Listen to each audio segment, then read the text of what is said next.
Hi guys, RIB here. Good morning everybody. Today I want to talk about that one thing, right? So what is your one thing? If there's something that your life would stand for, if there's something that you could or you would put yourself on saying, this is what I stand for, this is the strongest thing which I believe, right? What would that thing be?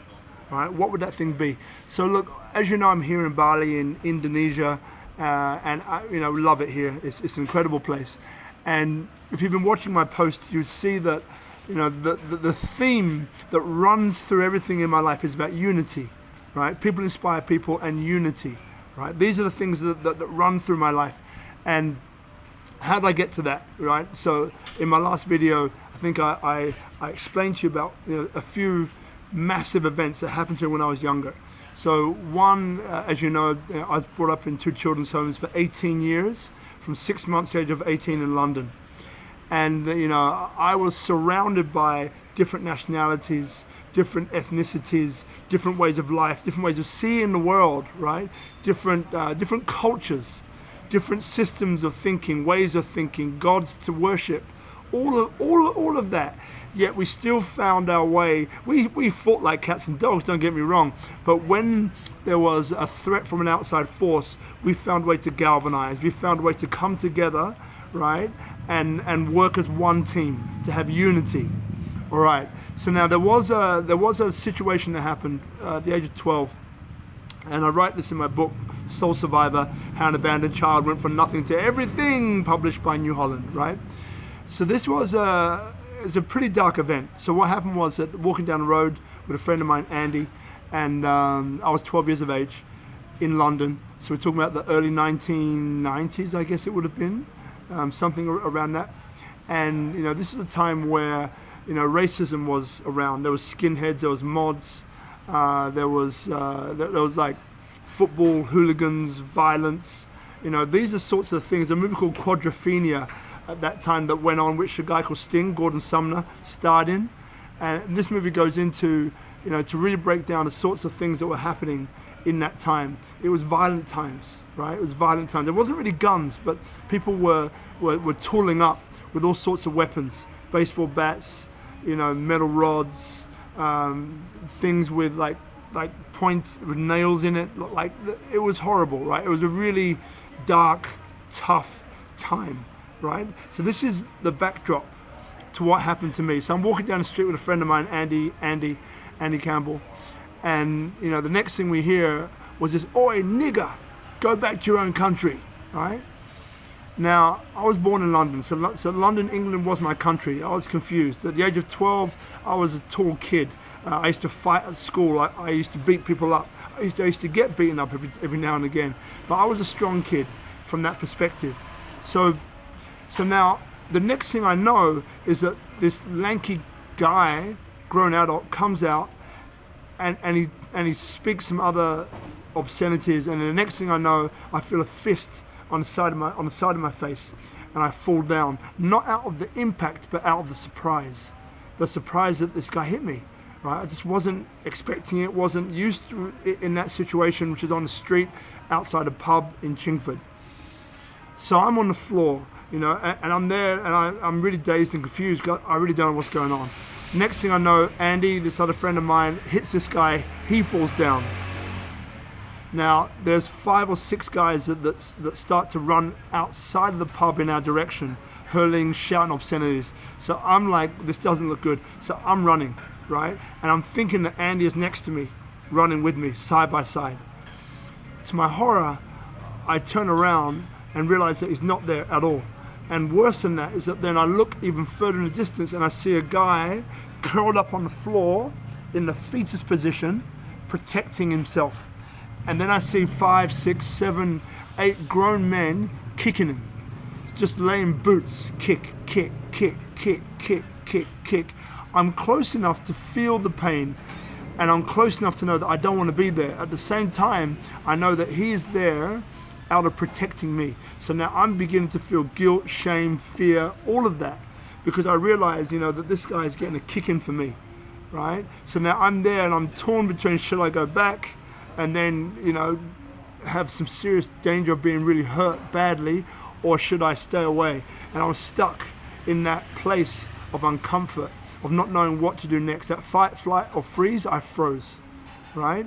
And more guys came out, and I'm thinking, well, they're there to break it up. No, they pull aside the guys who are already there and kick again. Right, so this goes on for longer than I can imagine. It's probably only lasting a couple of minutes, but it feels like a long time. So now what happens next is that the girls, presumably their girlfriends, come out of the pub and just start to shame them into stopping. Like, look at you. There's 10, 12 of you, one of him. You're all kicking him. You're real men, right? You're real men. And I remember the words that they said. So it was long enough for these guys to basically stop doing what they were doing. And then by this time, Andy is getting up on his feet, and now we're both running. What happens next you can read in the book, but there's more to that story. But here's the thing, like, I was upset out of what I thought was a situation that I could handle, which I couldn't. I was upset because this friend of mine got a kick in for me, right? Was beaten up for me, and there was nothing I could do about it. So I was pissed off. I was angry. I wanted revenge. I wanted to find that guy who started it, right? And dish out some serious pain on him, right? But this is after the event. It's not during the event, right? So now, so all of these things in the next the next 1 or 2 days is just hanging with me. And then the shame and embarrassment, right, of not being able to stand up for myself, right? So this was hanging with me, right? So now, I just want to interrupt this with something that happened earlier on that year. It was in history, and we're studying the 100 Years' War. The 100 Years' War is a war that went on for 100 years. This one was in the Middle East.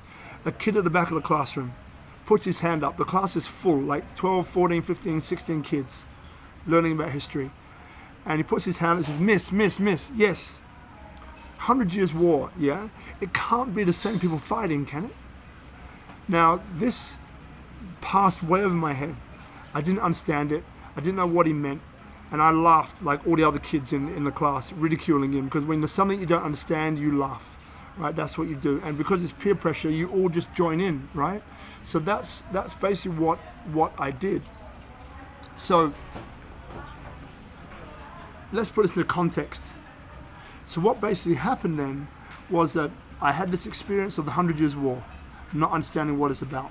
Then I had this experience of this guy picking on me for no apparent reason except a racially motivated one, a racially driven one, right?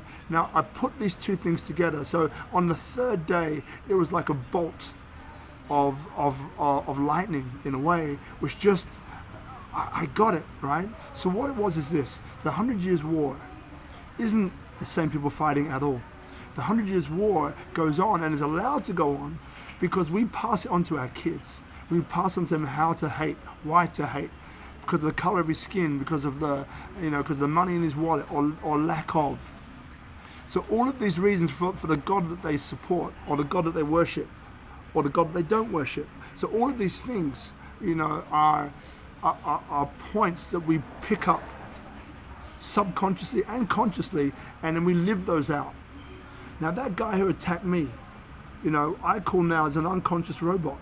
He didn't know what he was doing, more than likely. He was brought up in that way. Quadrophenia, skinheads, right? Mods, rockers, violence, football hooliganism, all of this stuff was playing into that role of violence, was playing into that role of sensationalizing and picking on people, sucker punching people.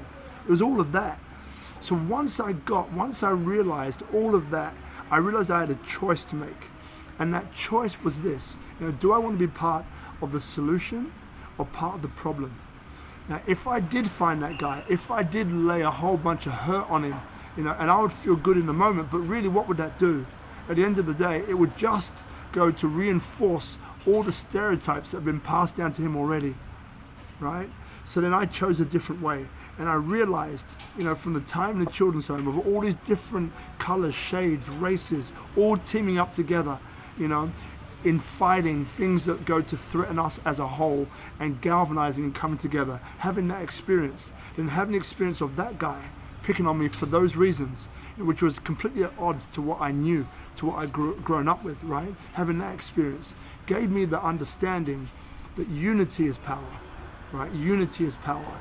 So for me, that set the rest of my life up to become that. Now, like years later, when I found my dad again, I realized, that our extended family tree of Jamaican Maroons involved people like Martin Luther King, Malcolm X, Marcus Garvey. Now, all of these guys were probably three of the most prominent and important people in American history in the civil rights movement. Now, they weren't fighting just for black people, they were fighting for all of us. They were fighting for human rights, right? So all of these things, give me more ammunition. I find myself here in Bali. We do this program called SpeakuP Monday, which is an incredible Q&A, an inspirational Q&A which I started. And it rests on two things. One is people inspire people. And the other one is called Bhinneka Tunggal Ika. Now, Bhinneka Tunggal Ika in Indonesian is a motto of Indonesia, the slogan of Indonesia, and it means unity in diversity. Unity in diversity. So isn't it interesting that I come from London, I find myself in Bali, and this story of unity in diversity has followed me my whole life. I became a speaker, an inspirational coach, an inspirational speaker as well. And I get hired a lot to speak about, embracing diversity and inclusion. Embracing diversity and inclusion. So again, for me, like, my life has always been, even though I didn't realize it before, my life has always been about unity. It's always been about embracing that and finding ways to bridge the gap between us all, to realize that we have our own individual stories, which are amazing, but at the fundamental essence of all of it, right, there is unity. We are all the same. There is unity, right? In Africa, we call it Ubuntu, which means that I exist because you exist, right? So again, I find that I'm surrounded by this word unity, right? The next 50 years of my life, I'm 51 years of age. I've had an incredible first 50 years. I've done some amazing things I never knew that I dreamt would be possible. I've made some incredible mistakes as well along the way, some incredible learning experiences, some I'm still learning from as we speak, right? Some trust still needs to be repaid that I'm repaying as we speak. But here's the thing, right? The next 50 years for me is all about, right? How can I positively impact directly or indirectly, the lives of 1 billion people? So how can I positively, directly or indirectly, positively influence the lives of 1 billion people, right? And for me, that's always been, always will be, through unity. So that's why, that's a little story, gone on a little bit longer than what I wanted to, but this is the reason why that word unity is so important for me, and why it is the central theme of my life. The central theme of my life. So look, what I'd ask to you, whoever's watching this, feel free to pass this on, share this with other people, but what would be yours? Mine is unity. What would be yours and why?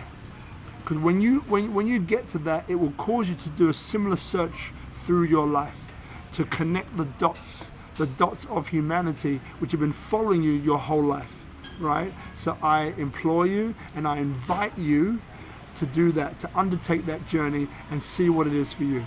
All right, lots of love. See you on the next one. Bye for now.